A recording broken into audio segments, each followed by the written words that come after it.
বাদামের ক্ষেতে আছি আমরা। আচ্ছা বলুন তো, বাদাম কি গাছের শিকড়ে হয় নাকি অন্য কোথাও হয়? অনেকেই জানেন, আর যারা জানেন না তাদের জন্য এই ভিডিওটা।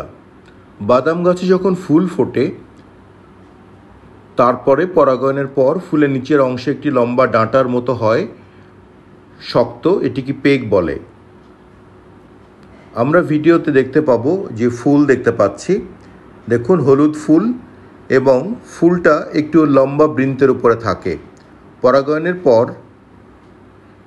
এই ফুলের অগ্রভাগে অর্থাৎ গাইনোফোরটা একটু মোটা হয়ে বাদাম আকৃতি হয়ে যায়, অর্থাৎ ওভারিটা বড় বাদামের মতো হয়ে যায়, এবং এটা একটি পেগের উপরে থাকে।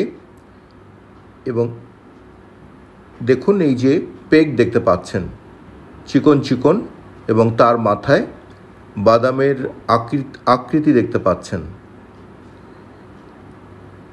এবং এই পেগ আস্তে আস্তে মাটির ভিতরে প্রবিষ্ট হয় এবং বাদাম গাছের উপরে না হয়ে মাটির ভিতরে শিকড়ের আশেপাশে বড় হতে থাকে, এবং এই প্রক্রিয়াটিকে পেগিং বলা হয়। সুতরাং আজ থেকে আপনারা সকলেই জানবেন যে বাদাম শিকড়ে হয় না, বাদাম মাটির উপরিভাগে গঠিত হয়ে মাটির ভিতরে প্রবিষ্ট হয় পেগিংয়ের মাধ্যমে, এবং সেখানেই সুন্দর বাদাম উৎপন্ন হতে থাকে, বৃদ্ধি হতে থাকে এবং ম্যাচিওর হতে থাকে।